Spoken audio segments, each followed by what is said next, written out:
Sa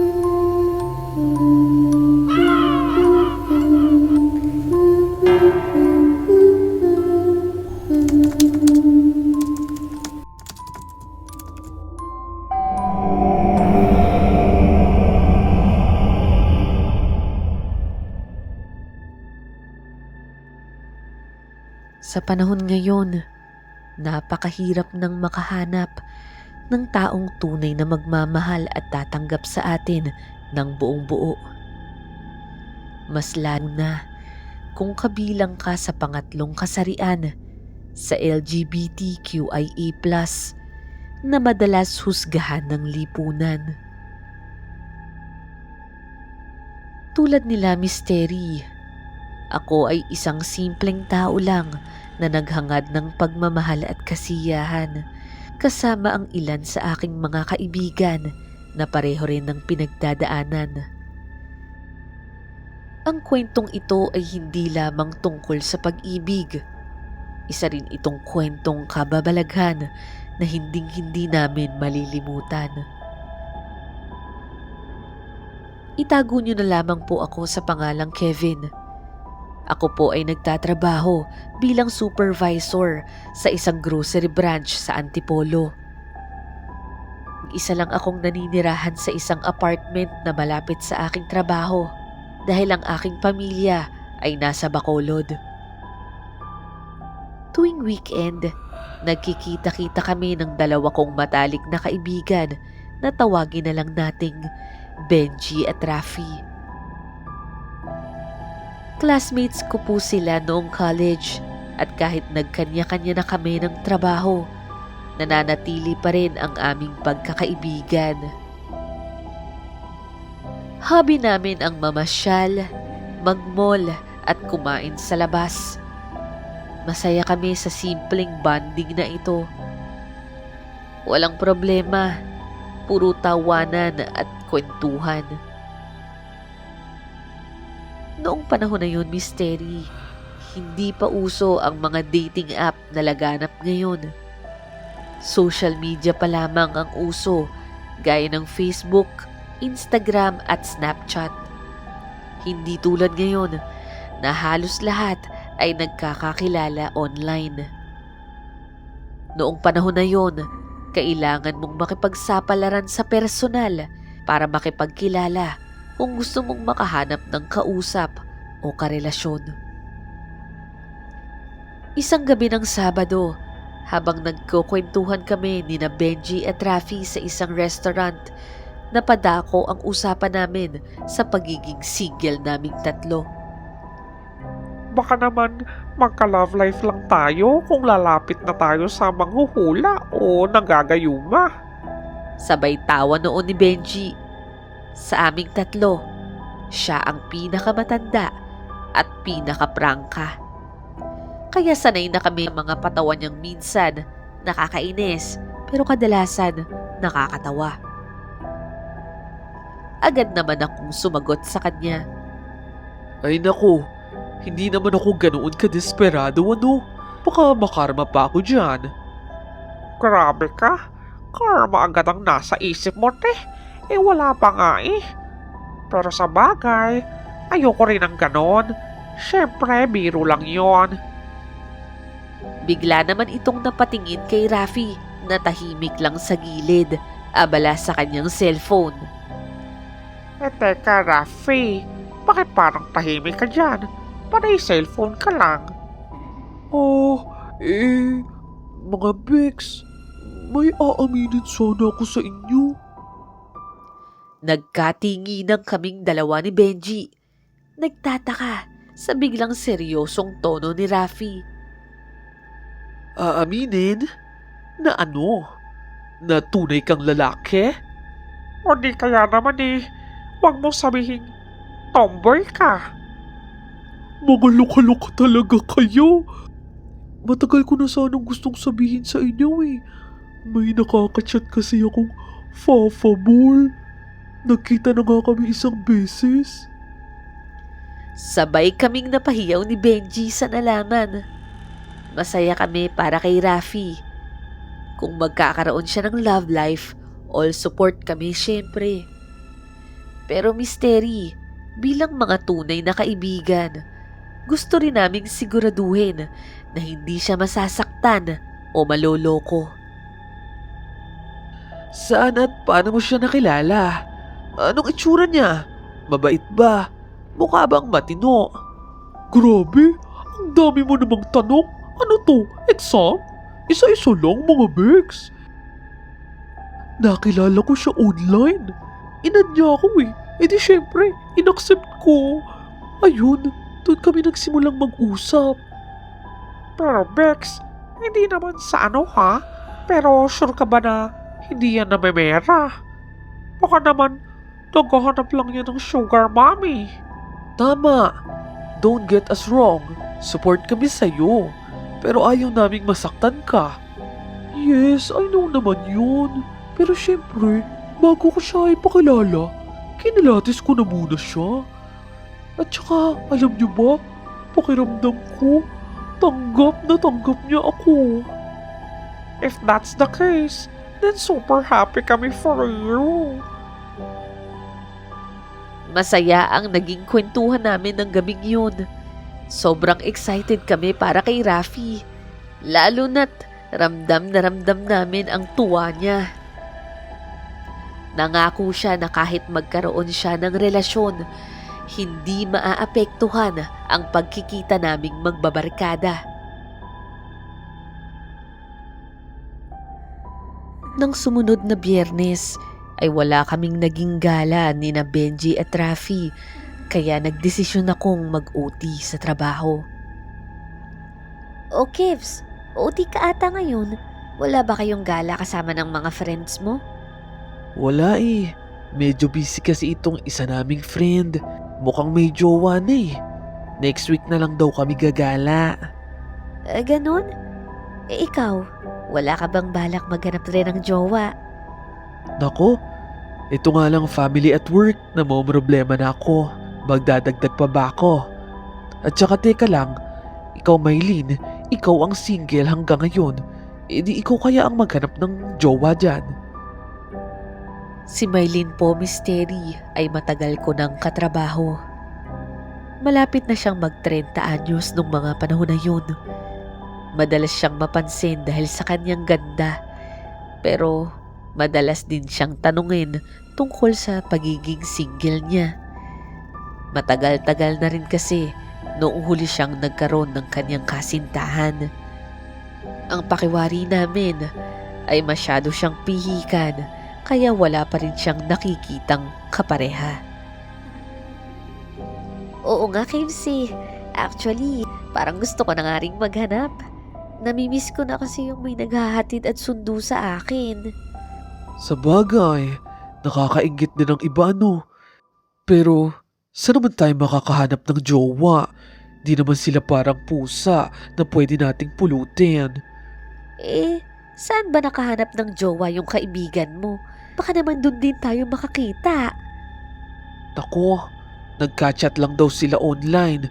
Doon lang sila nagkakilala. Online? Naku, ang daming manloloko dyan ah. Mahirap malaman yung totoong pagkatao nila. Nagkita naman daw sila personally. Mukhang nagkasundo naman daw sila. Pero syempre, kinikilala pa rin nila yung isa't isa. Sa bagay, sana nga matino talaga yung nakilala niya.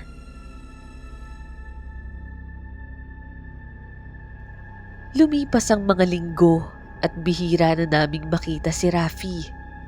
Si Benji at ako na lang ang madalas magkasama sa mga gala. Hindi maiiwasang malungkot, Mystery, lalo na't sanay kami sa masayang bonding naming tatlo. Pero iniintindi namin ang sitwasyon. Siguro, abala lang si Rafi sa bago niyang relasyon.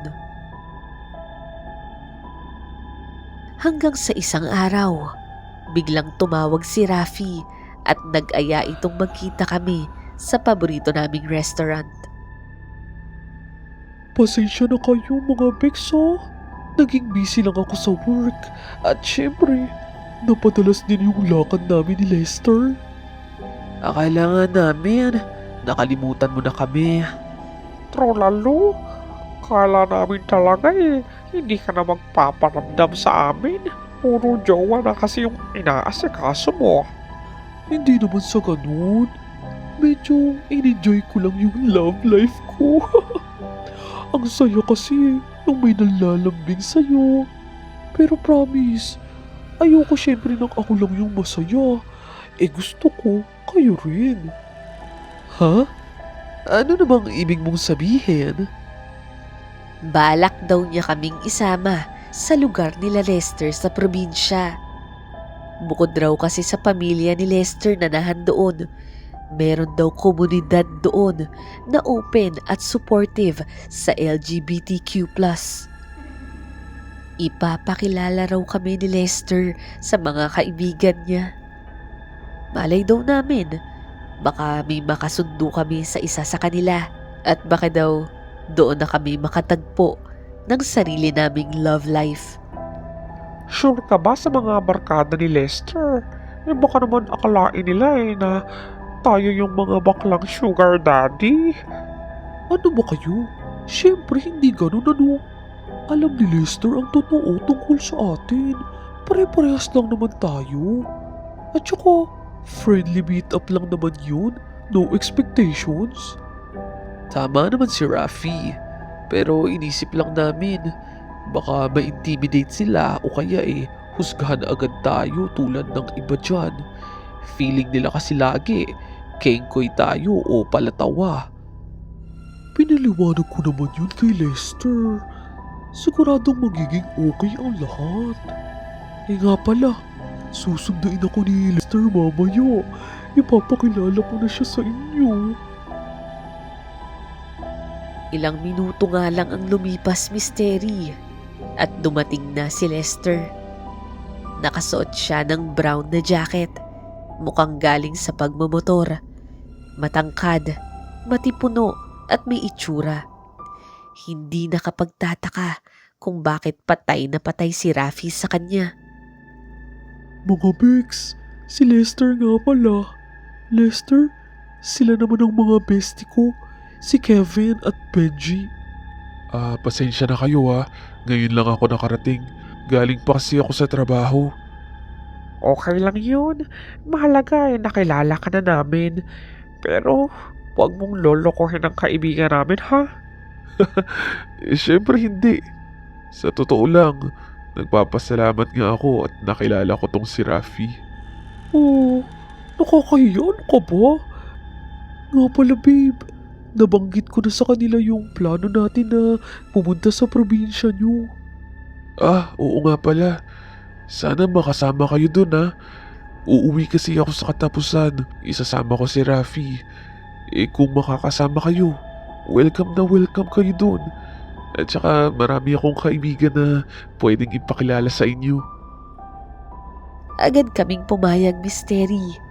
Matagal na kaming hindi nakakapag out of town trip, kaya excited kaming magkakaibigan. Sa wakas, magkakaroon kami ng bagong adventure. Dumating ang Lunes, lunch break namin sa trabaho noon, at bigla kong naisip na yayain si Maylene na sumama sa amin. Maylene, sama ka sa amin Mag-out of town kami. May chance na makakilala ka ng mga bagong friends. Malay mo, makahanap ka rin ng Fafabol doon. Wow! Bakit? Anong meron? Sinimulan kong ikwento ang tungkol kay Rafi at Lester at sa probinsya nilang pupuntahan namin. Pero napansin kong tila nag-alangan si Maylene nang marinig ang lugar. Sigurado ba kayo na kamag-anak talaga ni Lester yun? Mabubuti naman silang tao, di ba? Ano ka ba girl? Siyempre, mabuti naman siguro sila. At saka, ano namang mahihita nila sa atin? Di naman tayo mga anak mayaman. Hindi naman sa ganun. Inisip ko lang, gaano ba kakilala ni Rafi si Lester? Huwag kang mag-alala. Marami naman tayo. Hindi ka naman namin pababayaan ano? At sa wakas nga, pumayag din si Maylene. mas lalong tumindi ang excitement ko. Ang totoo niyan, Mystery, mas excited akong makabanding ulit ang mga kaibigan ko.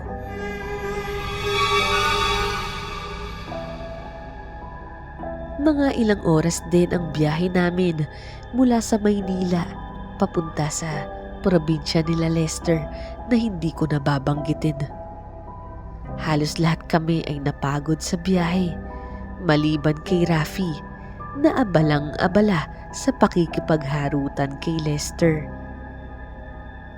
Pagkababa namin sa terminal, sinalubong kami ng isang van na inarkila daw ng pamilya ni Lester para sunduin kami. Ayan, dumating na yung sundo natin. Ay, ang taray. May pavan ang kuyang Pogi.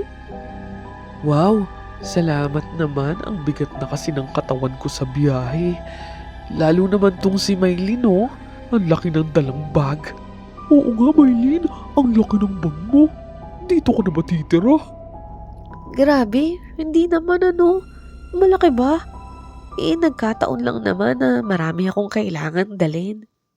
Oo siya, tara na. Maluwag naman yung van. Kasya naman lahat ng gamit natin.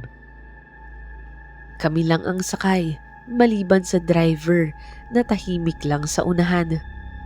Sa tabi niya umupo si Lester para mag-guide ang direksyon papunta sa lugar nila.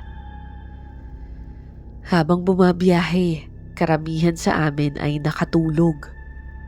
Pero paminsan-minsan, napapadilat ako at napapasilip sa bintana. Napansin kong unti-unti nang napapalitan ng matataas na puno ang tanawin. Malayo na kami sa syudad at parang mahaba na ang aming biniyahe. Gising na kayo. Nandito na tayo. Talaga ba, babe? Parang ang bilis naman. Anong mabilis? Kanina pa nga tayo natutulog. Ay, pasensya na kayo ha. Medyo rough road lang kasi yung daanan kaya mabagal yung takbo ni Kuya Driver. Okay lang yun. Huwag mo nang pansinin niya si Benji. Naiinggit lang sa atin yan. Excuse me, hindi ako inggit, no? Ay nako, itigil niyo na yan at ako'y gutom na at pagod. Ang saya niyo pala mag-asaran, para kayong magkakapatid.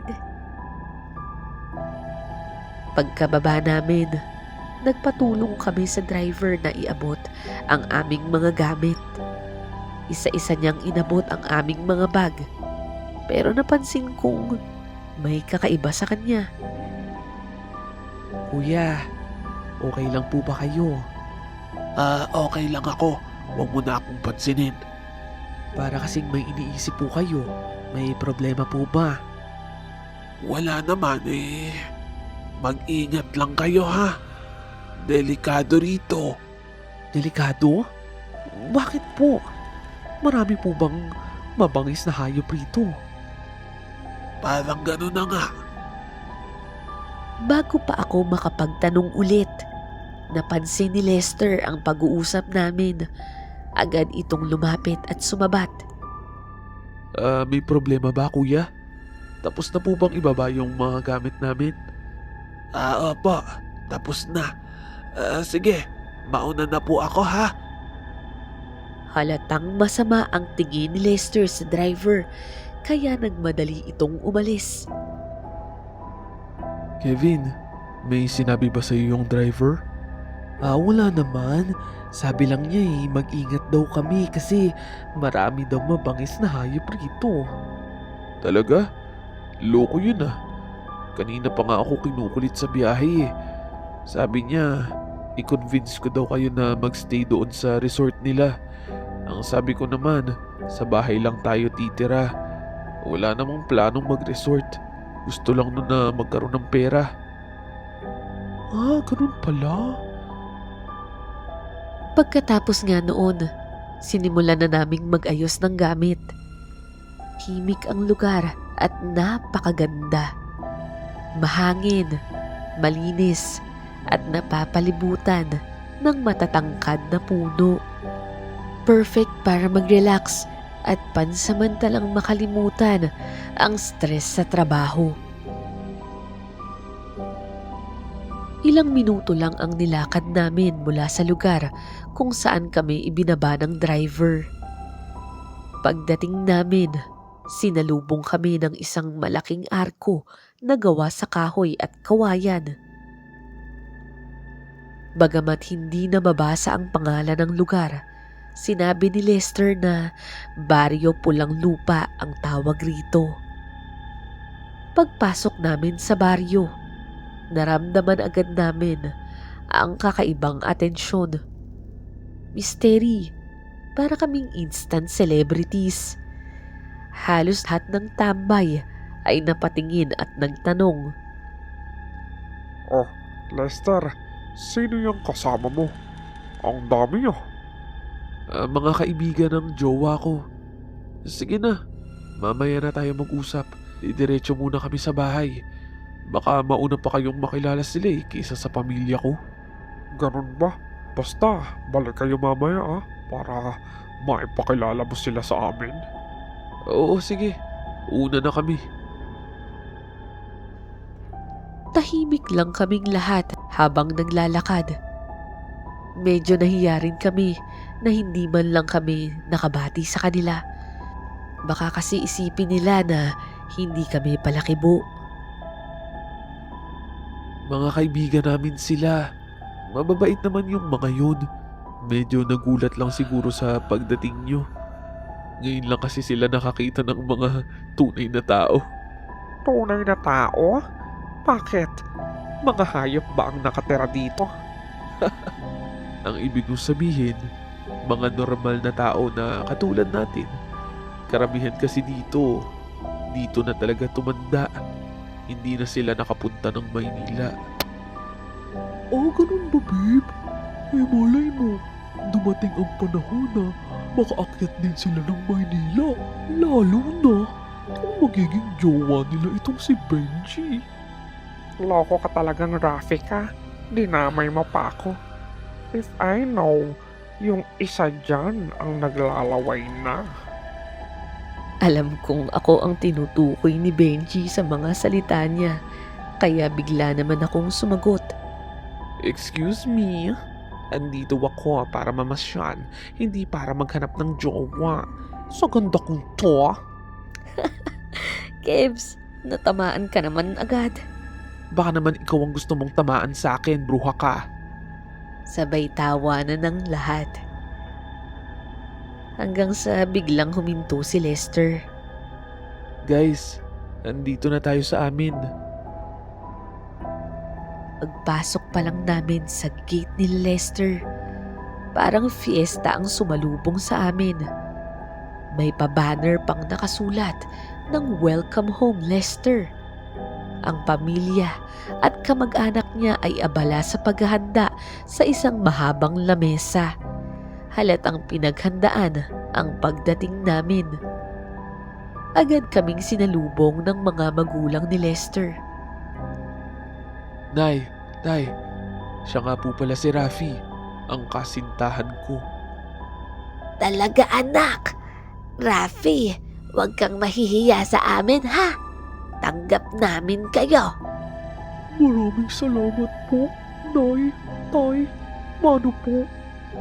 Abay, kabait naman ang kasintahan mo, anak. At saka sila nga po pala yung mga kaibigan namin. Si Benji, Kevin at Maylene. Hello po, kamusta po kayo? Ay, ang dami mo palang kasama ngayon, Lester. Pasensya na po kung hindi nasabi ni Lester na may mga kasama siya. Nakakahiya naman po, hindi niyo pala alam. Hindi ganun ang ibig niyang sabihin, Iho. Ang ibig niyang sabihin, mas marami, mas masaya. Oo, iyon ang ibig kong sabihin. Mas natutuwa kami na marami kayo. Salamat naman po, tito at tita. Pasensya na rin po. Ito kasing si Kevin may trust issues. Pagkatapos ng maikling kwentuhan tawanan, inimbitahan na kami sa loob para kumain. Ang dami nilang inihandang pagkain at kitang-kita ang effort nila para sa amin. Sige na, magsiupo na kayo at kumain na. Huwag kayong mahihiya. Mukhang ang dami naman po nito, Nay. Sobrang dami para sa amin. Okay lang yan. Minsan lang kami makapaghandog sa mga bisita. Sige na, kumain na kayo. Kayo po, hindi po ba kayo kakain? Tara po, sabay-sabay na tayo. Tapos na kami kanina pa. Para talaga yan sa inyo. Habang kumakain, napansin namin na lahat sila ay nakatayo lang at pinapanood kami. Medyo nakakailang misteri, pero tuloy lang kami sa pagkain. Masarap sana eh, pero medyo matabang. Uy, tumigil ka nga. Baka marinig ka pa eh, sumama pa yung loob nila. Pero totoo naman, friend. Wala man lang patis o sausawan. Pagkatapos naming kumain, hindi na nila kami hinayaang magligpit. Sila na raw ang bahala at pinayuhan kaming magpahinga muna dahil mamaya raw ay may handaan sa labas bilang pagdiriwang ng kaarawan ng kanilang purok leader. Nang makapasok kami sa aming kwarto, magkakasama kami ni na Benji at Mylene. Sumama rin si Rafi kahit sa kwarto ni Lester siya dapat matutulog. Gusto daw kasi niyang makipagkwentuhan sa amin bago magpahinga. Maaliwalas ang kwarto. Malaki ito at gawa sa lumang kahoy. Pero maganda ang pagkakagawa. Napakaganda ng mga kagamitan. Ang kortina at kobre kama ay may mga borda na halatang ginawa ng may pagmamahal. Kanya-kanya kaming higa sa aming mga kama. Pero napansin ko na si Mylene parang hindi malaman kung saan itatago ang kanyang bag. Kanina pa ako naiintriga dyan sa bag mo. Sinama ka lang namin, pero mas marami ka pang dalang gamit kaysa sa amin. Oo nga, Mylene. Ano ba yan? May pa-sports bag ka pa? Varsity ka ba? Grabe naman kayo sa akin. Wala lang to. Ano nga bang laman yan? Kanina pa rin ako naiintriga dyan. Wala naman siyang nagawa kundi buksan na lang ang bag. Isa-isa niyang inilabas ang mga laman nito. Kabilang ang isang tela na nakabalot. Nang makita namin, napatawa at napataas ang kilay namin. Te, anong gagawin mo dyan? Nag-iingat lang ako. Hindi ko kasi alam tong lugar eh. At saka, bilin ito ng inay ko. Dalhin ko daw. Te naman, nasa 21st century na tayo. Naniniwala ka pa rin ba sa mga ganyang bagay? Oo nga. At saka, hindi naman tayo pababayaan ng mga magulang ni Lester. Dagdag proteksyon lang naman to.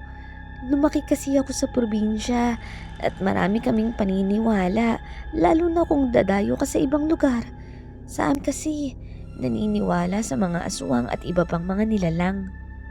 Rafi, pasensya ka na ha. Hindi naman sa pinagdududahan ko yung pamilya ng fiancé mo. Pero ganito lang talaga ako. Alam mo, magtakatampo na sana ako sa'yo, girl. Pero dahil sa sinabi mong fiancé, napatawad na agad kita. Napatawa na lang kami sa biruan ng dalawa. Kahit ako, nawiwirduhan ako sa mga dala ni Mylene. Tela na may buntot pagi, supot ng anting-anting. Mayroon ding langis na may orasyon mula sa kanyang tiyong albularyo at isang bote ng holy water. Te, sa'yo kami natatakot eh. Hindi sa aswang. Ang weird mo kasi. Hayaan nyo na kasi. Lagi ko lang kasi itong dala kapag pupunta ako sa malalayong lugar. Huwag kayong mag-alala. Andito lang naman to sa loob ng bag. Sa bagay, okay lang yun. May kanya-kanya naman tayong paniniwala. O siya, sige na. Balik na ako sa kwarto ng fiancé ko, ha? Pagkatapos ng kwentuhan, lumabas na nga si Rafi at pumunta na sa kwarto nila ni Lester. Mystery, kakaiba ang pakiramdam na wala siya sa kwarto namin dahil sanay kaming tatlo na magkakasama. Naisip ko noon na kailangan na talaga naming masanay.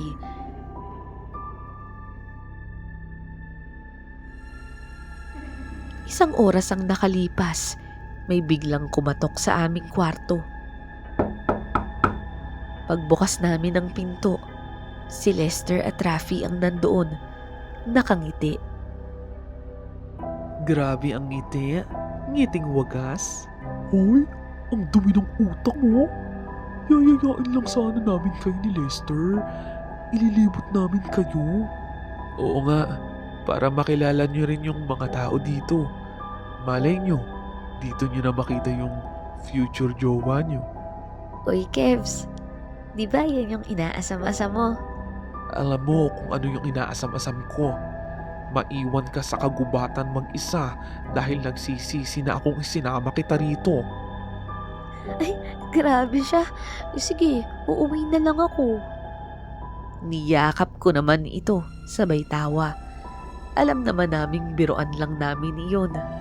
Tuwang-tuwa ako dahil mabilis na nakagaanan ng loob ni na Rafi at Benji si Maylene kahit bago pa lang nila itong nakilala. Pagdating sa labas, pinakilala kami ni Lester sa kanyang mga kababata at pinsan. Maayos naman sila at madaling kausap, pero wala sa kanila ang pumukaw ng atensyon ko. Sa totoo lang, Mystery, gusto ko lang talagang mag-unwind. Bonus na lang kung may makilala kaming espesyal. Buti pre, pumunta kayo. Mas masaya ang kaarawan ni Purok Leader niyan. Sana magtagal kayo rito para mas makilala pa namin kayo. Ay, sandali lang kami rito eh. Pero itong si Maylene, baka gusto nang magpaiwan. Grabe kayo sa akin. Parang binibenta niyo na ako niyan ah. Hindi ka namin binibenta. Pinapamigay ka na namin. Tuloy lang ang biruan at tawanan namin ng mga oras na yun.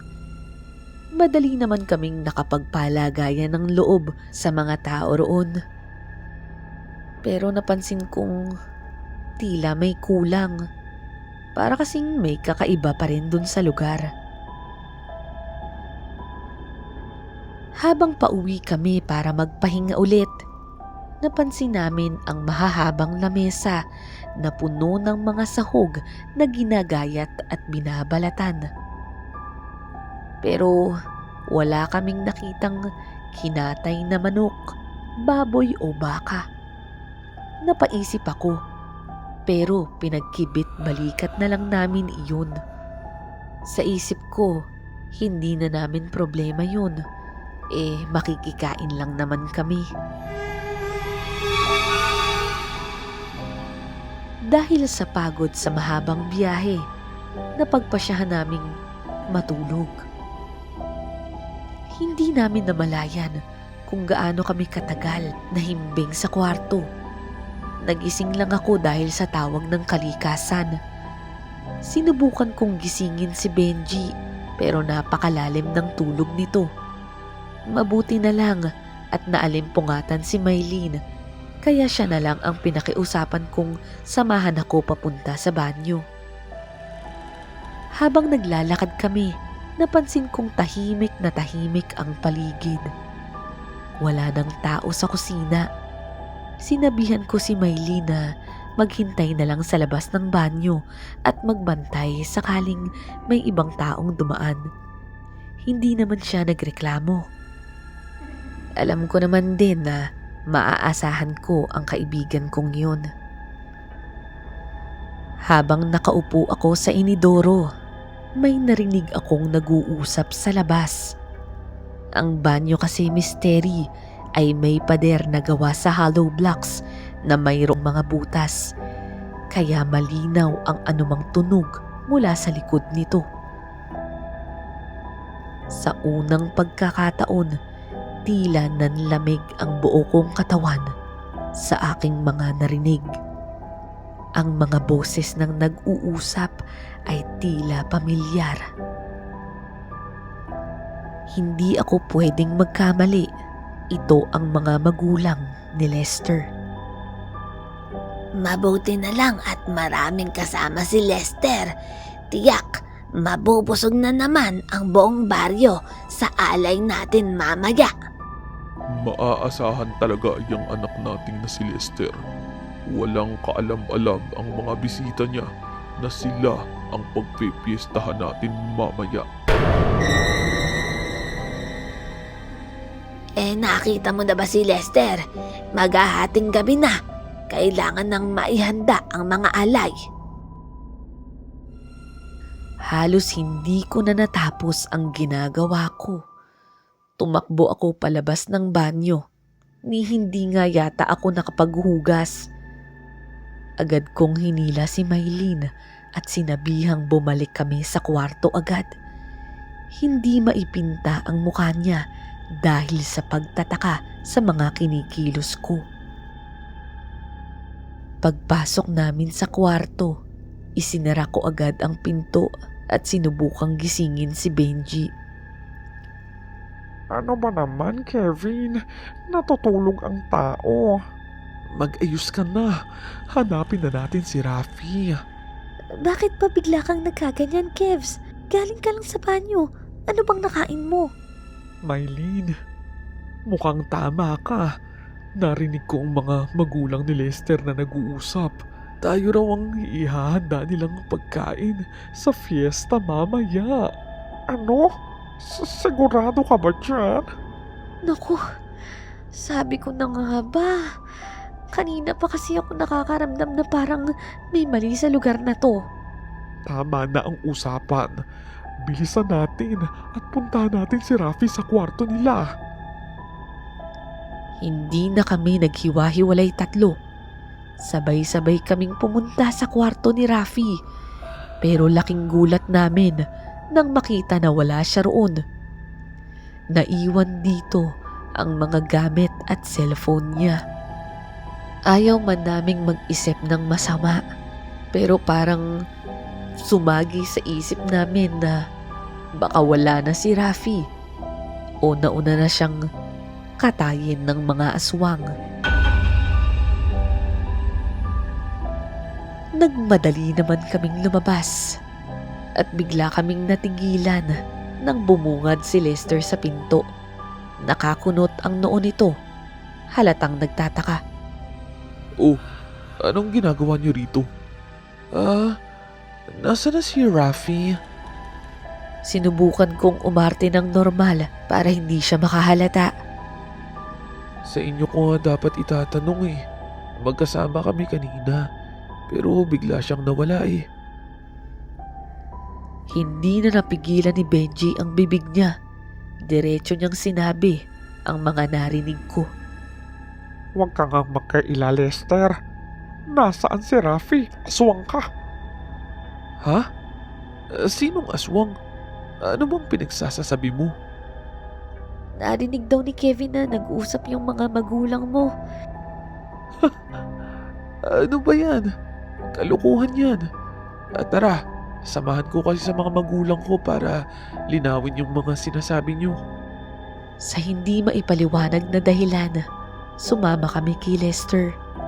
Hindi ko alam kung desperado lang ba kaming malaman ang totoo o gusto lang naming makahanap ng paraan para makatakas. Paglabas namin ng bahay, nakita namin ang mga magulang ni Lester na may kasama pang ilang kapitbahay.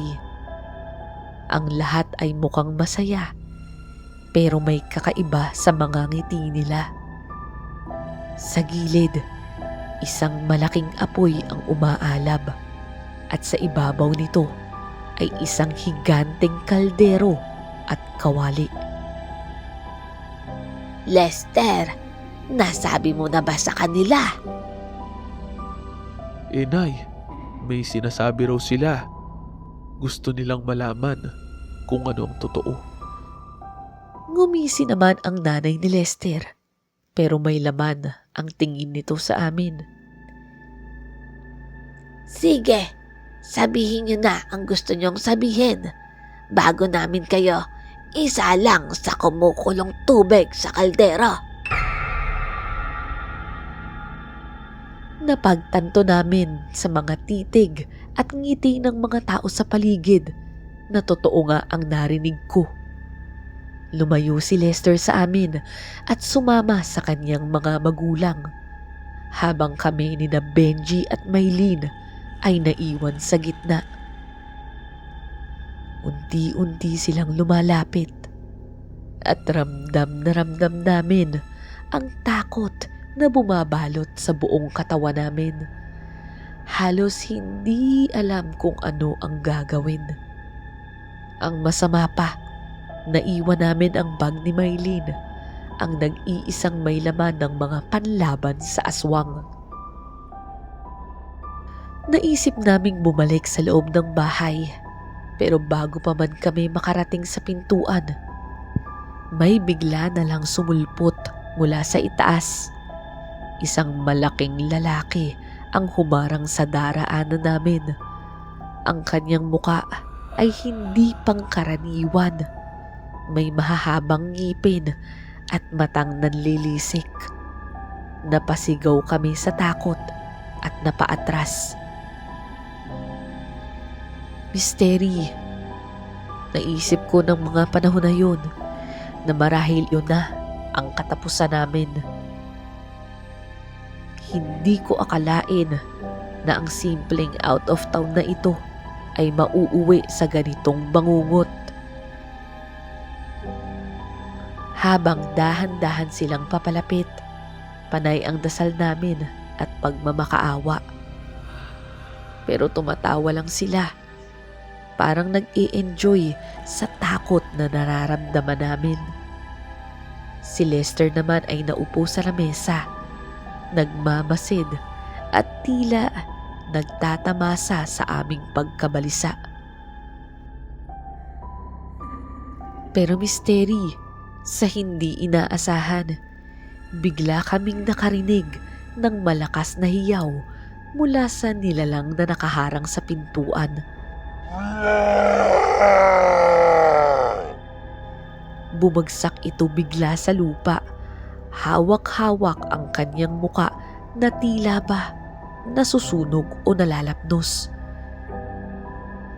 Doon namin nakita si Rafi. May hawak siya na buntot pagi na mukhang nakuha niya mula sa bag ni Maylene. Napatingala ako sa sobrang pasasalamat dahil buhay si Rafi at dumating siya para iligtas kami. Rafi, mabuti naman at buhay ka. Oo naman. Hindi ako papayag na dito tayo mategi, ano? Galit na galit ang mga magulang ni Lester, pati na rin ang mga taga-baryo. Nagngangalit din si Lester at naglakad papalapit kay Rafi. Babe, akin na yung hawak mo. Baka kung sino pa yung masaktan dyan. Huwag kang maniwala sa kanya, Rafi. Rafi, sila lang naman yung alay. Ikaw hindi. Mahal mo naman ako, di ba? Kitang-kita namin na natigilan si Rafi sa sinabi ni Lester. Kaya bigla kaming kinabahan. Dahil sa mga oras na yun, alam namin kung gaano kamahal ni Rafi si Lester. At para bang nakaramdam ako ng takot na baka mas piliin niya si Lester kaysa sa amin. Oo, totoo ngang mahal kita. Pero mas mahal ko ang mga kaibigan ko. At hindi ako naniniwala sa'yo. Laking gulat namin nang biglang hatawin ni Rafi ng buntot pagi si Lester sa muka. Napaatras si Lester sa sobrang sakit at halos hindi na siya makatayo mula sa pagkakabagsak. Nabigla ang lahat, ngunit sa halip na umatras, mas lalong nagalit ang mga aswang at pinalibutan kami.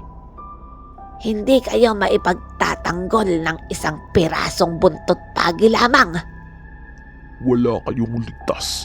Hindi na kayo makakaalis ng buhay rito. Hindi naman nagpasindak si Rafi sa mga oras na yun. Agad niyang kinuha ang bote ng holy water mula sa bag ni Maylin at iwinisik yun sa mga aswang. Napaatras sila, halatang nasasaktan. Nang makakita kami ng puwang para tumakas, hindi na namin pinalampas ang pagkakataon. Tumakbo kami papunta sa dilim habang hinahabol kami ng mga aswang. Kada may sumusugod sa amin, sinasabuyan namin ng holy water o winawasiwas ang buntot pagi. Sa kakatakbo namin, napansin namin ang arko na dinaanan namin pagpasok sa baryo. Kaya doon ay dumiretso kami, umaasang iyon ang makakapagbigay sa amin ng kaligtasan. Mystery, tama nga kami. Nang makalabas kami sa ilalim ng arko, nagulat kami na hindi makatawid ang mga aswang. Napahinto sila sa kabilang panig, galit na galit pero walang magawa. Laking gulat namin na hindi sila makalabas. Para bang may kung anong puwersa ang pumipigil sa kanila. Ni hindi nga sila makadikit kahit sa bakod na nakapalibot roon. Doon kami nakahinga ng maluwag. Kahit papaano, ligtas na kami. Habang tulala at hinihingal pa rin, siya namang dating ng isang pamilyar na sasakyan. Ito ang van na nasakyan namin kanina. Kuya, sasakay kami ulit. Maawa kayo. Babalik na kami. Pasensya na kayo. Pinagbantaan ako kanina ng lalaking kasama nyo habang nasa biyahe. Pero hindi ko matiis. Sinabi ko sa asawa ko ang tungkol dito. At siya ang nagpamilit na tulungan ko kayo. Kanina pa nga ako pabalik-balik rito. Pero hindi lang ako makapasok dahil natatakot akong may makakita sa akin na aswang. Naku, maraming salamat po. Pero paano niyo nalaman na may mga aswang po rito? Ang asawa ko ay kamag-anak ng gumawa ng arko na yan. Ginawa daw nila iyan para ikulong ang mga aswang sa loob ng baryo. Pamilya sila ng mga albularyo na gumawa ng orasyon para maikulong rito ang mga aswang na yan. Pero may isang nakakalabas na kayanan niyang tiisin ang ginawang proteksyon dahil hindi siya purong aswang. May dugo rin siya ng ordinaryong tao. At nandito ako ngayon dahil gusto kong harangin ang tao na yun at hindi na makapagbiktima pa. Noon kasi bali-balita na meron ngang isang lalaki o aswang na nakakalabas-masok sa arko. Hindi lang namin mapagtanto kung sino yun. Pero nung may mag-arkila nga sa akin, nasabing dito daw ang tungo, ay doon ko na nakilala ang tao na yun. Hindi ko malilimutan ang mukha niya, ang mga mata niya na nanlilisik. Napagtanto ko na siya nga ang mata na naming hinahanap. Maya-maya, may mga dumating na matatanda mula sa baryo. May dala silang mga gamit para sa orasyon at pangontra. Mukhang bihasa sila sa ganitong klase ng laban. Lumapit ang pinakamatanda sa amin. May May nasaktan ba sa inyo? Wala naman po. Pero munti ka na. Mabuti na lang po at may kasama kaming may alam sa mga aswang at may dala siyang pangontra. Mabuti. Ihahatid na namin kayo sa bayan. At tandaan, huwag na huwag kayong babalik pa sa lugar na ito.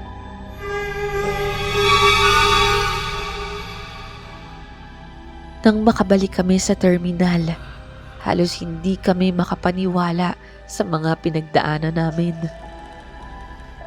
Bagamat masakit mawala ng gamit, kamera at cellphone, mas mahalaga pa rin ang aming buhay. Maylin friend, sobrang salamat ha. Kung hindi dahil sa dala mong mga gamit na pinagtawanan pa namin ng una, hindi tayo makakatakas. Walang anuman yun, Kevs. Walang may gusto nun. Nagkataon lang naman talaga na lagi akong may dala. Buti na lang talaga. Salamat din, Bestie Rafi ha. Kami yung pinili mo kaysa sa jowa mo. Niligtas mo kami. Natural naman na kayo ang pipiliin ko, ano? Dekada na tayong magkakaibigan, ano? At saka, hindi pa naman ako ganun kabulag sa pag-ibig. Ayoko ngang pagpiestahan ng mga aswang, ano? Pero teka nga lang friend, bakit ba bigla kang nawala? At paano mo nalaman na aswang sila Lester? Ayun nga, habang nagpapahinga ako, tumunog ang cellphone ni Lester. Kaya binasa ko naman habang nasa labas siya. Abay laking gulat ko. Nag-text sa kanya ang nanay niya. Ang sabi sabay-sabay na daw tayong tawagin para lutuin. Kaya naman hindi ko na hinintay pang lumabas si Lester. Pupuntahan ko na nga sana kayo sa kwarto, pero narinig ko yung mga yabag niya, kaya nagtago ako sa gilid hanggang sa narinig ko nga na nagkakausap na kayo. Nang makaalis kayo para pumunta sa mga magulang niya, doon na ako kumuha ng pagkakataon na bumalik sa kwarto natin at kunin yung mga gamit ni Maylin. Salamat talaga friend ha. Ngayon napatunayan na namin. Love na love mo talaga kami. Matapos ang insidenteng yun, Mystery, naging mas maingat kami sa bawat lugar na pinupuntahan namin. Lagi na rin naming kasama si Maylin sa mga bakasyon at outing namin. Wala rin kaming naging balita tungkol kina Lester, kung nahuli ba siya ng mga taga-nayon o nakatakas muli at patuloy na naghahanap ng mabibiktima tulad namin. Napakarami kong natutunan ng mga panahon na yun, Mystery.